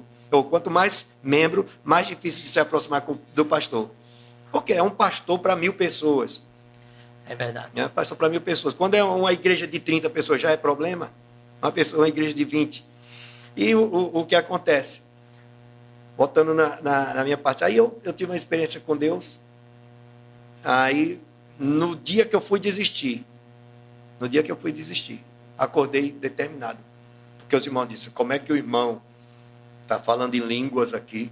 Como é que o irmão está pregando? Como é que o irmão está louvando? Porque eu confundo cantar com louvar, né? Que até hoje eu sei o que é cantar e o que é louvar. Eu canto e louvo. Inclusive, tanto no secular quanto na igreja. Tem dia que eu estou cantando. Tem dia que eu estou louvando. Porque o louvar não precisa você subir no púlpito, não. O louvar A sua vida é adoração. É adoração, é aquela coisa assim. Dentro, né? Você está aqui, tem uma cadeira aqui do lado vazia, você sentir alguém sentar, você olha, não tem ninguém, você sabe que é ele. É só, olha, ele hoje, É forte. hoje veio comigo. É isso. E eu tenho essa experiência com Deus. Uma experiência real. E aí o que acontece? Aí os irmãos diziam assim, olha, como é que pode o cara estar aqui no púlpito, pastor? Com o pastor, viu? Os amigos do pastor, né? Viu, pastor? E isso, aquilo. E depois está lá sentando na perna do povo, botando peruca, botando isso, aquilo. Eu nem terminei a história da peruca. Pronto. Aí quando o irmão foi não vou perder esse raciocínio, não. Quando o irmão foi levado no púlpito para disciplinar, aí o pastor levantou-se, irmãos, nós estamos disciplinando o presbítero fulano, porque nós resolvemos aqui no conselho que ele infringiu algo que não é decente. Então, nós estamos disciplinando ele. Tá certo, irmão? Tem alguma coisa para dizer para a igreja? Eu tenho. Eu aceito a disciplina. Que eu estou sendo disciplinado porque eu estou usando peruca. Agora, eu só aceito essa disciplina se os irmãos tirarem as dentaduras todinho. Porque é vaidade. Porque se isso não fosse vaidade, Deus não tinha tirado os dentes de vocês. Então, o que é que a igreja pensa? Pronto. É mais ou menos isso. E aí, quando menos espero, lá vem o pastor conversar comigo. Eu disse, pastor, eu sou seu amigo. Eu sou um membro da igreja, sou cristão e o senhor sabe que eu não dou trabalho aqui, pelo contrário, eu sou servo. O senhor aqui na igreja é o meu líder. Fora da igreja, o meu líder é Deus. Mas até aqui na igreja, Deus é o seu líder e meu líder. E o que é que o senhor pensa a respeito disso? Porque se ele for lá, ele não vai me ver bebendo, ele não vai me ver prostituindo, ele vai me ver trabalhando. Agora eu pergunto, quantos desses daqui trabalham e vivem da igreja ou vivem de... Porque é o seguinte, a Bíblia diz assim, se não quer trabalhar, que não coma. Digno é o homem do seu salário. Isso. E Paulo dizia assim, enquanto eu não pregava, eu estava tecendo tendas. E tendas eram usadas para tudo. As tendas que Paulo fazia eram usadas para tudo. Fazia aquelas armações assim, para quê? Aí vinha um vidente e comprava para fazer leitura de mão ou fazer feitiçaria. Chegava um que consultava os espíritos. Ele vendia, meu amigo. Estava trabalhando, né? Cada um que tome conta de si, né? Isso, cada um. E aí vem aqui, examine-se o homem a si próprio. Porque depois que você se examina, irmão, você não precisa ser examinado por ninguém. Porque o maior exame é o autoexame. É o autoexame. Depois que você se examina, não, já me examinei. Beleza. É comigo e Deus. Isso aí. É isso. E tem aquele texto que fala, né? Ir por todo mundo pregar o evangelho a toda criatura. E assim, nem todo mundo tem um chamado pastoral. Então, e era o que eu fazia. Através do seu trabalho, através do meu trabalho, até através aqui do podcast que a gente está falando, né, da palavra. Então, assim, pessoas podem ser impactadas com testemunho, com, né, como você falou, o caso do pastor. Então, Deus ele tem a sua multiforme graça para atuar da maneira... E a gente que tenta limitar ele né, numa caixinha. E outra coisa, eu levava os meus pastores para assistir o meu show. Levava, convidava, levei meus pastores para assistir o meu show, levava. Quando eu chegava na igreja, eu vou congregar aqui, ó, que o meu trabalho é esse. Aí dava um DVD. No outro dia, o o pastor chegava assim, rapaz, eu ri tanto com aquele DVD. Vamos orar, né? Mas é isso.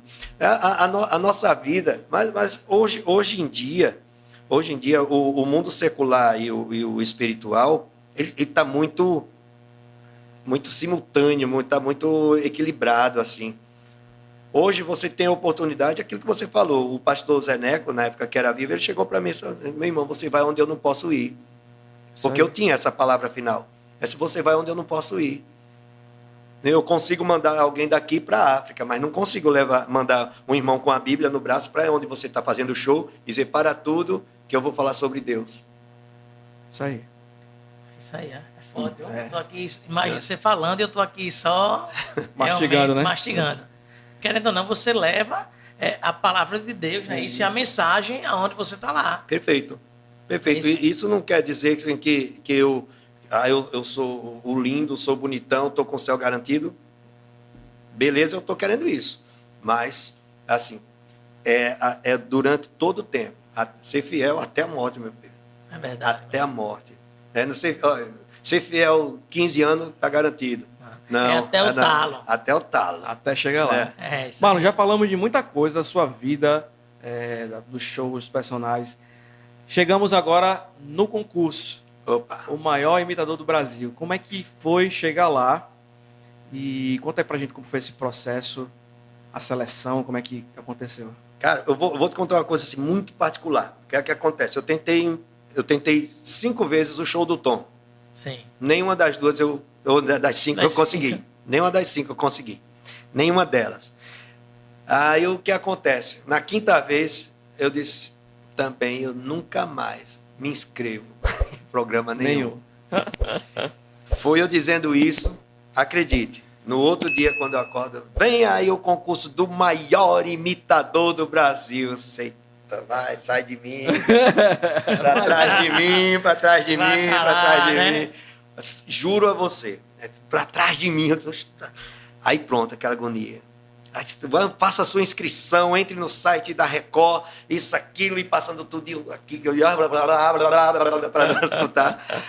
Aí, beleza, começou o concurso mais ou menos em novembro de 2010.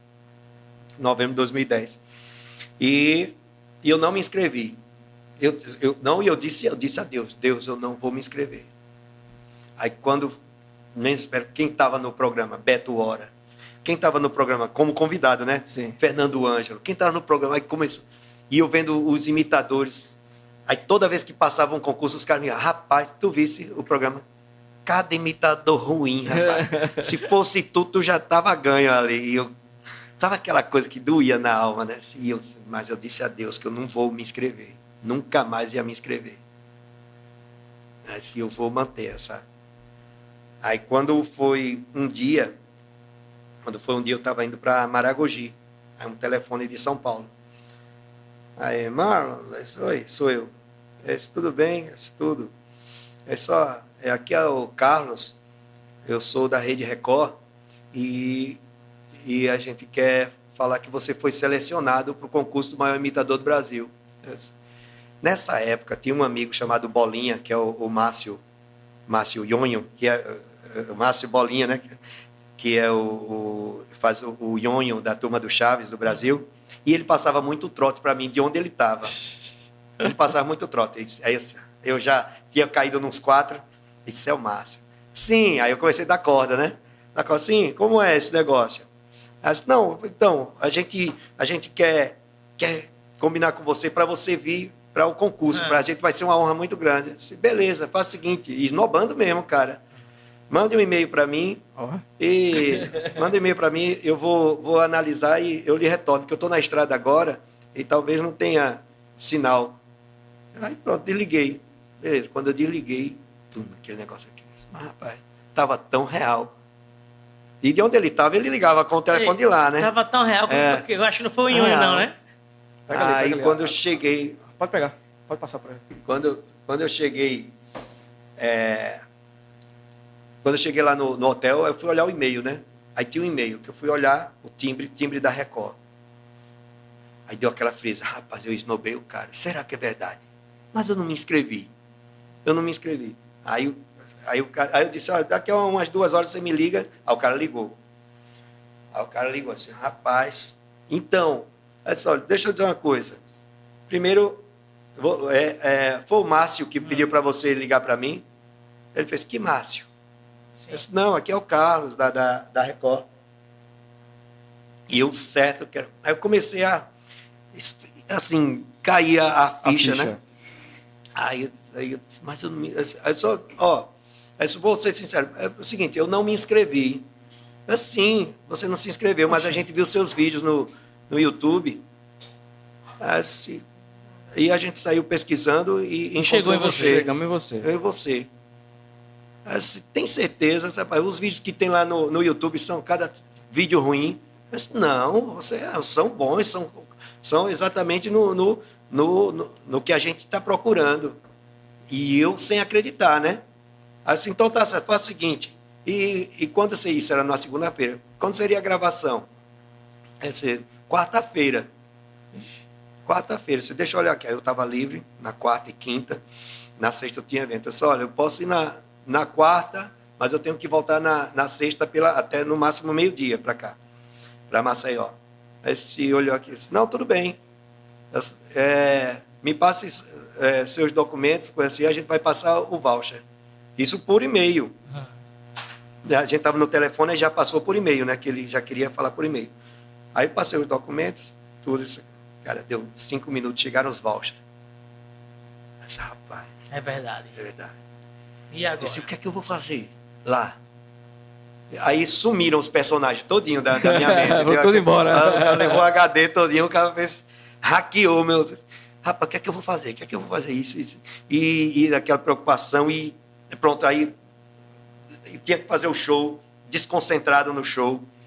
Aí quando foi no outro dia, aí eu, mais relaxado, aí eu liguei para lá. Aí disse, então, eu queria saber assim, como é isso aqui? Eu disse, não, tá aqui, olha, a gente vai mandar agora o voucher dos hotéis para você. Quando você chegar lá no aeroporto, vai ter uma pessoa lhe esperando, vai estar um pessoal credenciado. Cara, aí foi assim.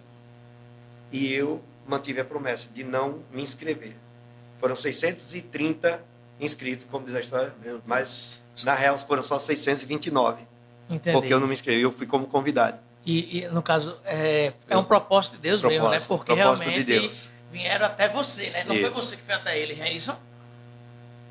Outro detalhe, quando cheguei lá, quem estava no meio da produção? O cara que tinha feito 3 audições comigo aqui na TV Pajuçara, que era do Show do Tom. Aí ele fez, opa, você aqui, ó, veio pro Show do Tom? Eu disse, não, vem para... Oxe, vai estar com a gente. Aí se você está na RIG, mas eu estou...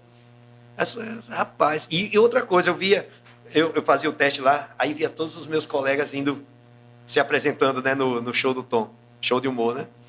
E aí quando os caras voltaram, rapaz, tu não foi chamado, todo mundo dizendo que tu era o melhor, tu era isso, aquilo, parece que doía mais na gente, né? Oxe, quando eu vi que eu estava aqui e tu não estava, eu não acreditei.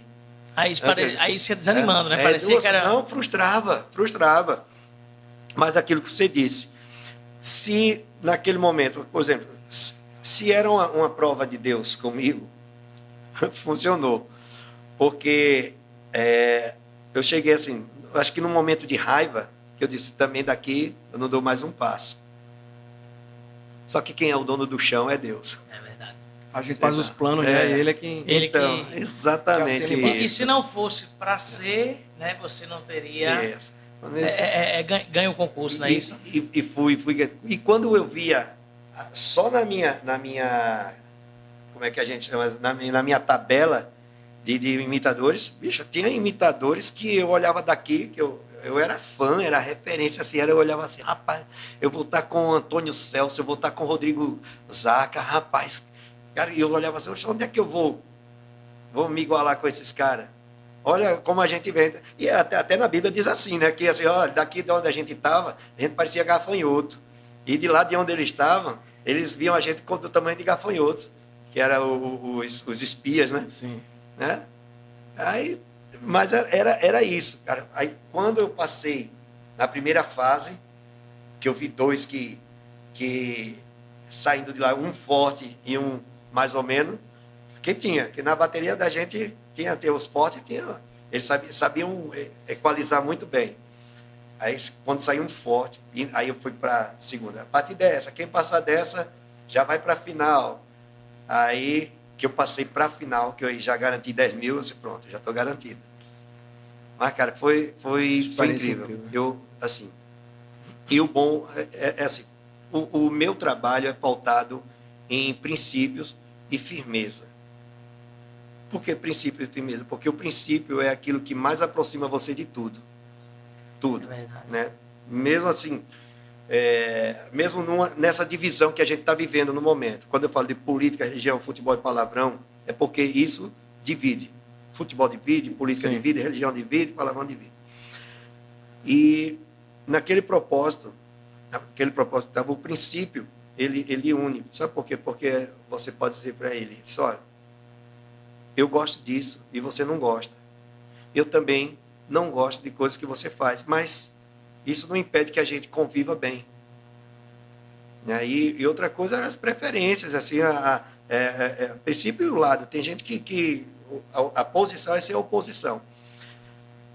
Eu fiquei na minha, fermentando, vindo a essa questão do concurso, e foi, eu acredito que foi o maior laboratório que eu tive.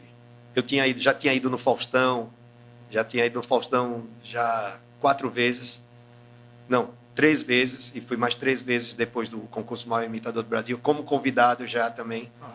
E aí fui galgando, né? Cada passo, cada momento, mas assim, eu não pulei etapas. E foi obediente também, né? Porque assim, mesmo na sua... Não quero ir. Mas chegou, vou obedecer, né? Aí você pode dizer, não vou não. Aí eu fui. Quando confirmou tudo, que aí eu ainda fui no site da companhia aérea, olhar a passagem, tudo, estava tudo lá. Eu fui conferir.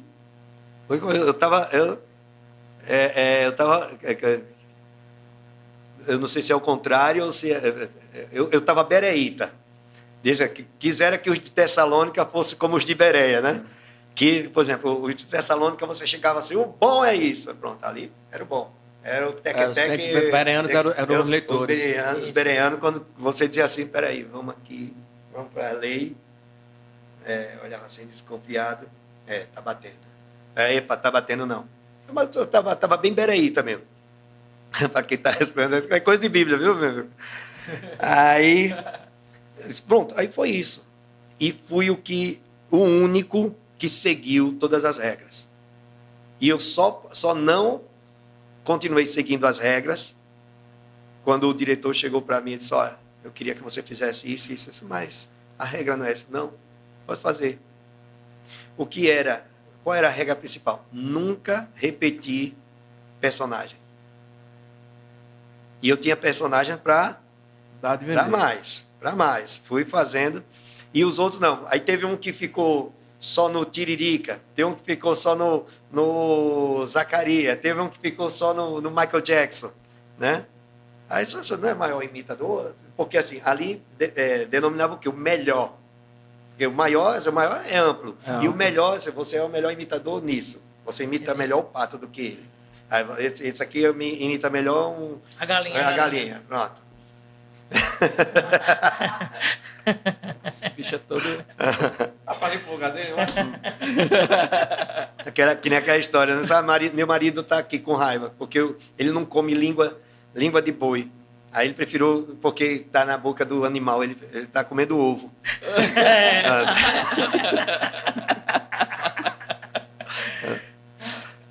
Ô Marlon, e nesses bastidores, conta um pouquinho alguma história interessante que teve lá. Como é o pessoal? Como é a Ana Hickman? A Ana Hickman, cara, é uma pessoa maravilhosa, totalmente acessível. É uma menina que brinca com a gente e envolve todo mundo. Ia no camarim, brincava, você via a gente, comia com a gente no camarim e assim, deixava a gente muito à vontade, viu? Bem à vontade mesmo.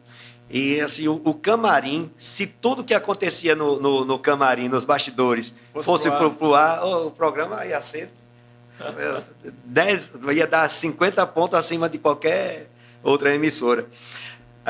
E teve uma coisa bem interessante, que durante o concurso, a gente ficava muito nos camarins, Aí, de repente, no camarim entrou um artista nacional.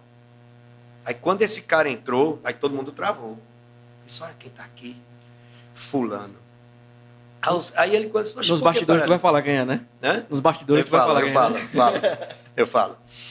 Aí, quando ele entrou, todo mundo travou. É só porque vocês pararam, rapaz? Eu estou aqui no camarim, sozinho, um camarim do tamanho de coisa. Aí, você vai continuar aí. Eu estava achando arretado, escutando vocês, vendo essas gargalhadas.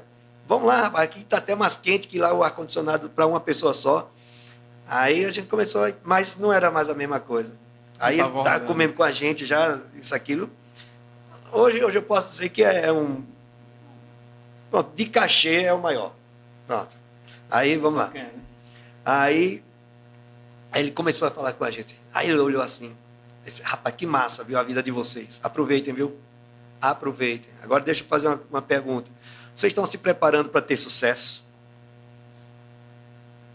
Aí todo mundo parou assim. Sabe por quê? Eu tenho sucesso hoje. Mas eu não me preparei para ele. Viu? O sucesso ele vem com mais carga do que leveza. O sucesso, olha, eu conheço o Brasil todo, mas eu conheço de chegar, pousar, ir no palco, voltar e coisa. Mas pergunta se eu andei numa rua, pergunta se eu tirei uma foto no ponto turístico. Ele fez, olha, hoje eu tenho a casa que tem a melhor piscina do Brasil, que veio um cara de Las Vegas fazer minha piscina, só para assinar. Só para assinar. Sabe quantas vezes eu tomo banho naquela piscina? Quase aí disse, olha, eu tenho... Aí começou a dizer o nome dos carros dele lá. Carro tal.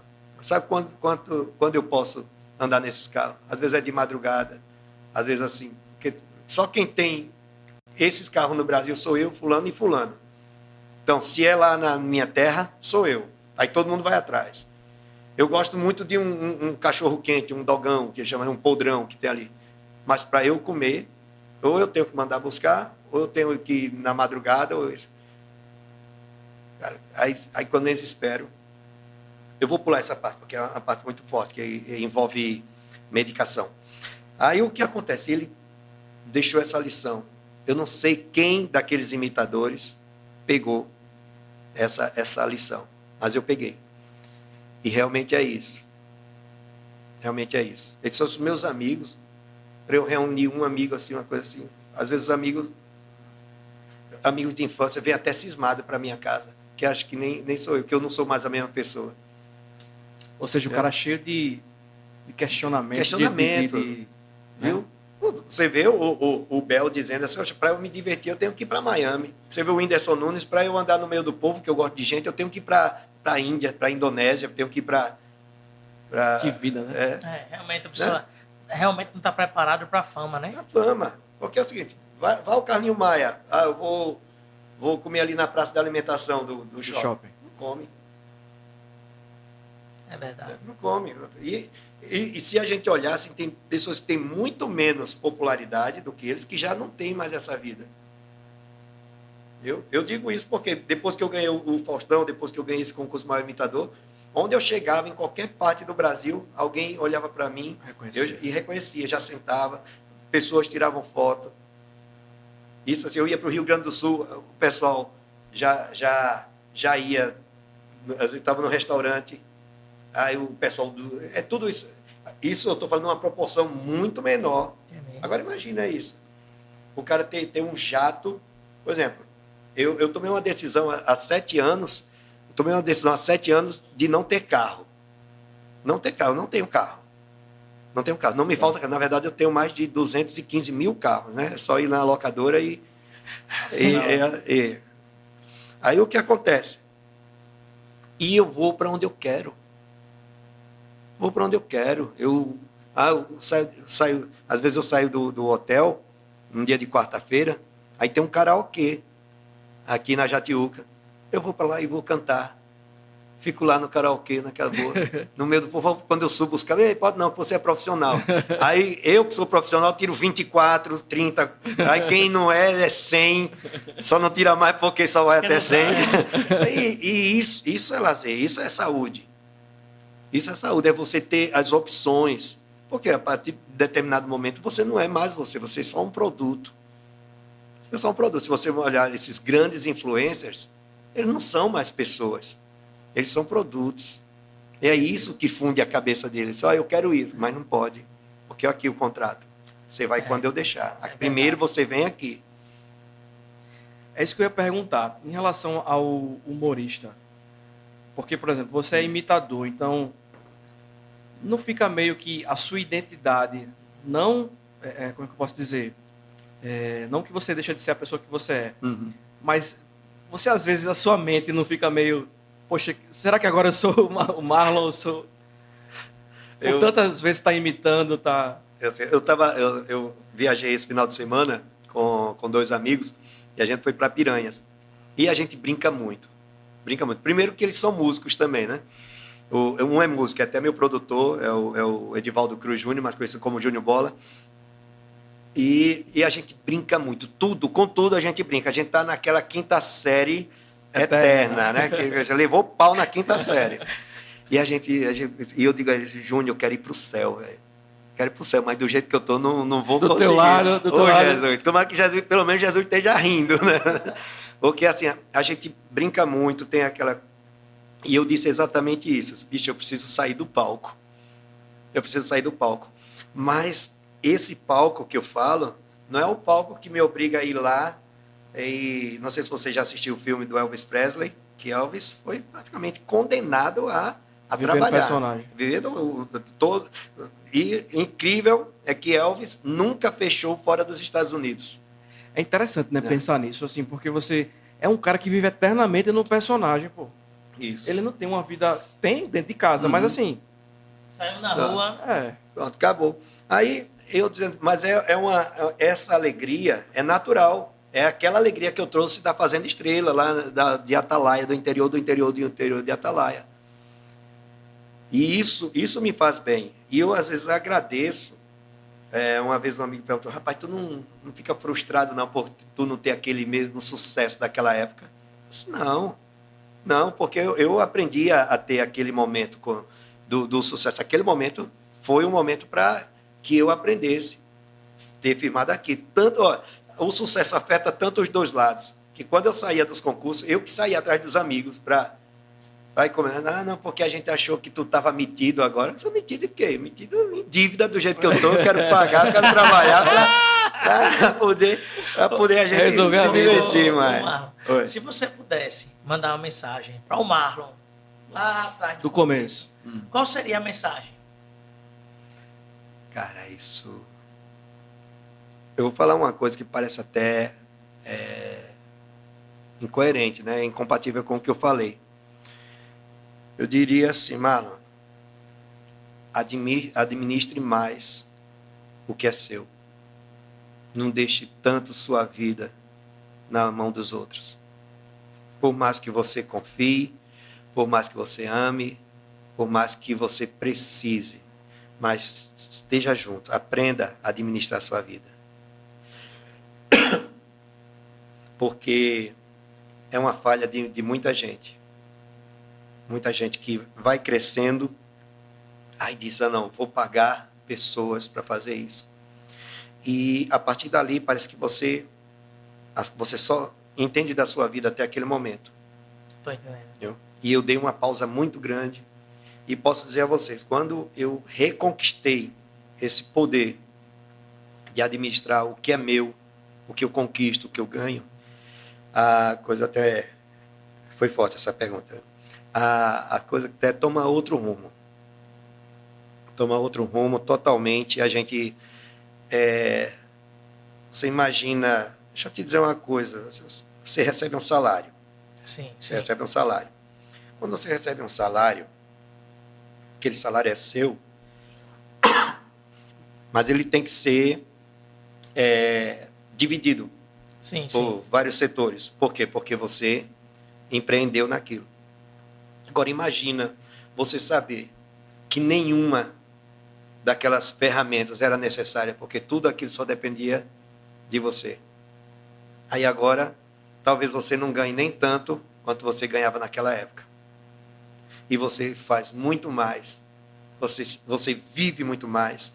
você vai muito mais, você volta muito mais. Que eu vivia num meio que só me ensinava a ir. Ah, eu vou ganhar isso para ir ali. Ah, eu vou ganhar isso para... Mas eu nunca me atentei no voltar. Ah, é bom, mas eu vou aqui porque eu quero ir num restaurante, ali eu vou num restaurante. Mas quando eu voltar daquele restaurante para casa, qual o sabor da comida que vai ter na minha casa? Quando eu for dormir naquele hotel, naquele resort, eu fui. Mas qual vai ser o conforto da minha cama quando eu voltar? A gente aprende muito aí. E era isso.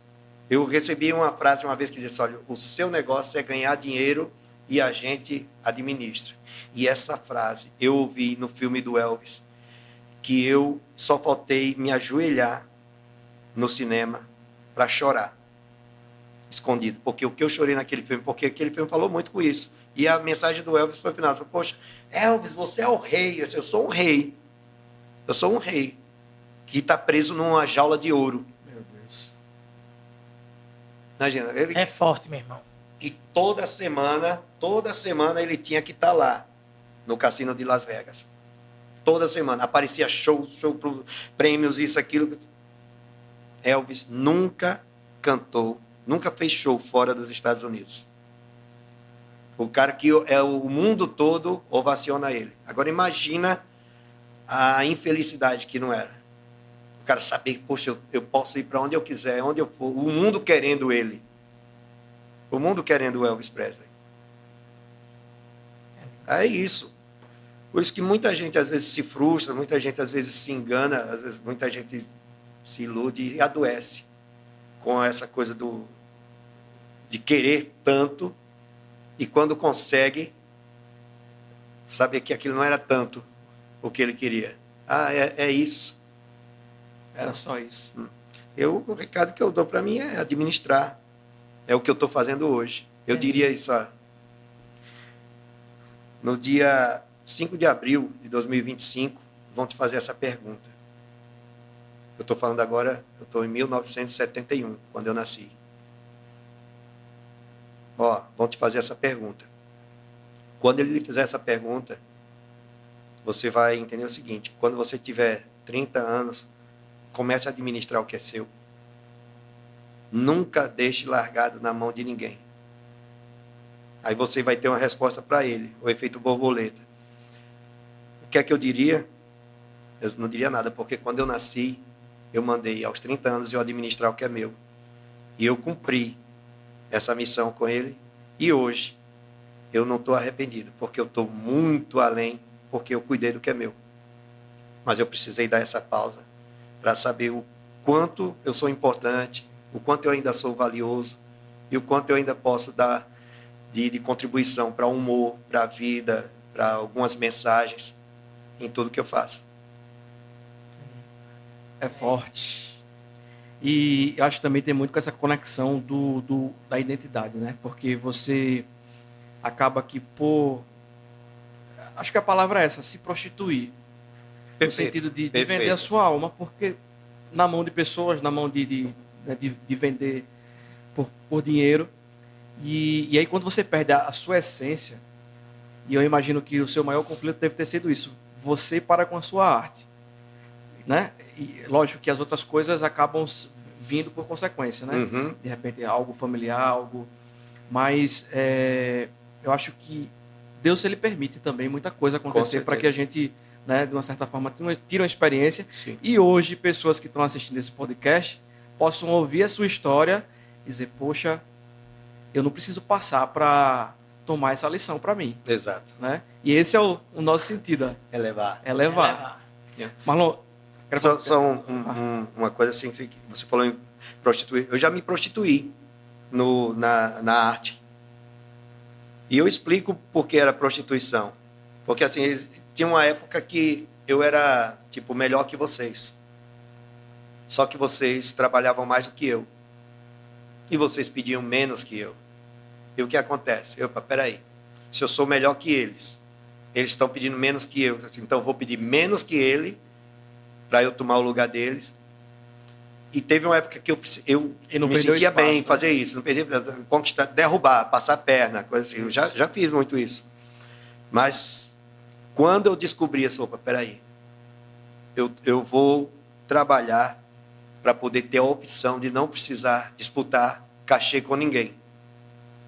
Eu tenho o meu Não, valor, né? ter o meu valor, viu? E consegui, conquistei isso. Não foi fácil, eu tive que ser criticado, eu tive que ver aquela palavra mais terrível que existe. Eu vou te dar uma crítica construtiva.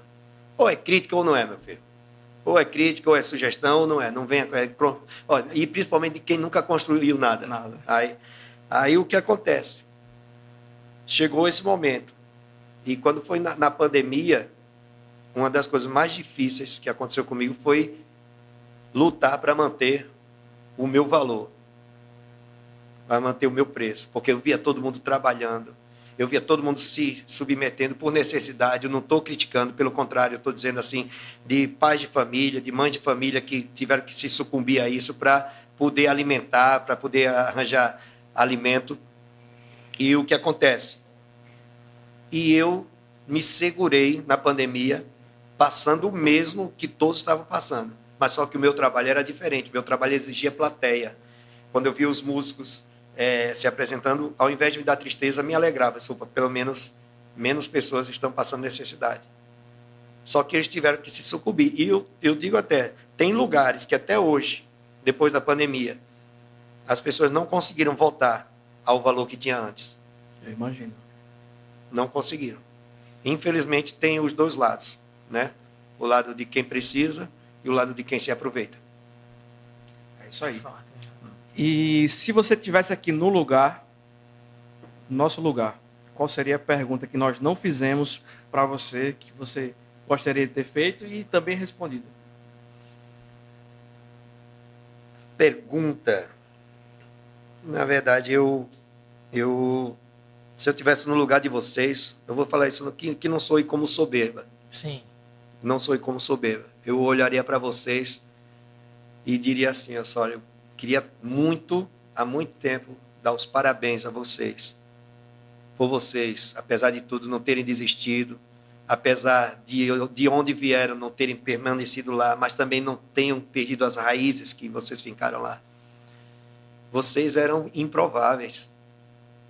Ninguém no mundo diria que vocês iam chegar onde vocês chegaram. Olha onde vocês chegaram.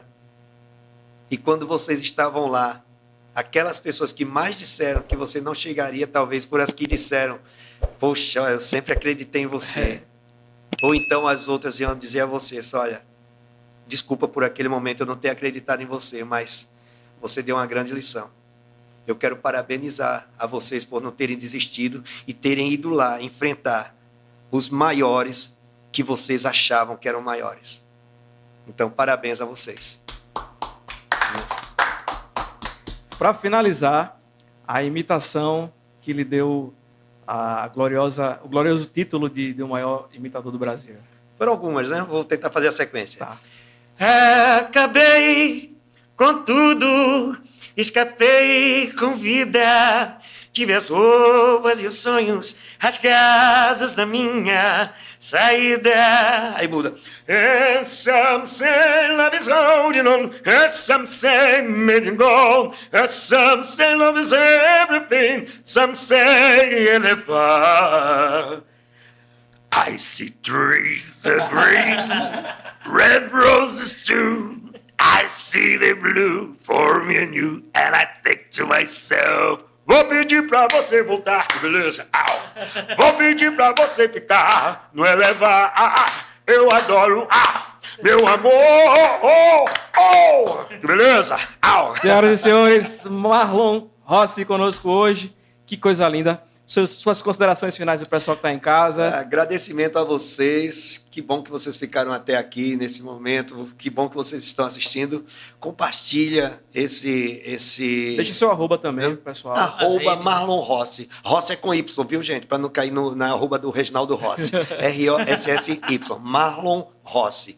E obrigado a vocês pelo carinho, pelo respeito, por esse espaço. Obrigado, foi show de bola. E que bom ter participado desse momento a vocês e que vocês curtam mais o meu trabalho. Vão lá, compartilha, curte, dá um likezinho. Se vocês gostarem, oh, que legal. Se vocês não gostarem, vocês dizem, amamos, pronto, aí tá tudo certo.